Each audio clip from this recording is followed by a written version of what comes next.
Hyderabad Kukatpally police station పరిధిలోని జయానగర్లో జరిగిన చోరీ కేసును బాలానగర్ సిసిఎస్ కూకట్పల్లి పోలీసులు ఛేదించారు. ఫిర్యాదుదారుడు మసూదన్ రావు దగ్గర పనిచేసే కారు డ్రైవర్తో పాటు మరో 2 వ్యక్తులు చోరీ చేసినట్లు పోలీసులు గుర్తించారు. 3 నిందితులను అదుపులోకి తీసుకుని వారి వద్ద నుండి 70 తులాల బంగారం, 3 మొబైల్స్, ఒక ద్విచక్ర వాహనం స్వాధీనం చేసుకున్నట్లు బాలానగర్ డీసీపీ కార్యాలయంలో డీసీపీ సురేష్ కుమార్ తెలిపారు. 3 నిందితులను అరెస్ట్ చేసి రిమాండ్కు తరలించామని అన్నారు. 29వ తారీఖు ఉదయం 6 గంటలకు మా కూకట్పల్లి పోలీస్ స్టేషన్కి ఒక సమాచారం వచ్చింది. ఆ సమాచారం ప్రకారం ఏంటంటే 28 అండ్ 29 నవంబర్ నెల ఇంటర్వ్యూనింగ్ నైట్ రోజున కూకట్పల్లి పోలీస్ స్టేషన్ లిమిట్స్లో ఉండేటువంటి మధుసూదన్ రావు అనబడే ఒక 57 సంవత్సరాల బిజినెస్ మ్యాన్ ఇంట్లో దొంగతనం జరిగింది.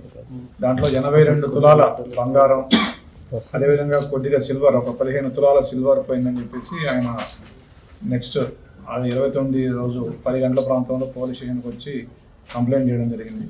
ఆ కంప్లైంట్ ప్రకారం మా పోలీస్ సిబ్బంది ACP Kukatpally, SHO Kukatpally, DI Kukatpally and crime staff and especially CCS Cyberabad అంటే బాలానగర్ సిసిఎస్ స్టాఫ్ వీళ్ళందరూ కూడా మా సిపి గారి ఆదేశాల మేరకు ఇన్ఫర్మేషన్ తీసుకొని ఈరోజు ఉదయం మాకు వచ్చిన విశ్వసనీయ సమాచారం మేరకు ఎవరైతే 3 అఫెండర్లు ఉన్నారో వాళ్ళని క్యాచ్ చేయడం జరిగింది. వాళ్ళ దగ్గర ఆ 82 తులాల బంగారం, అదేవిధంగా 15 తులాల సిల్వర్ కూడా ఇంటాక్ట్గా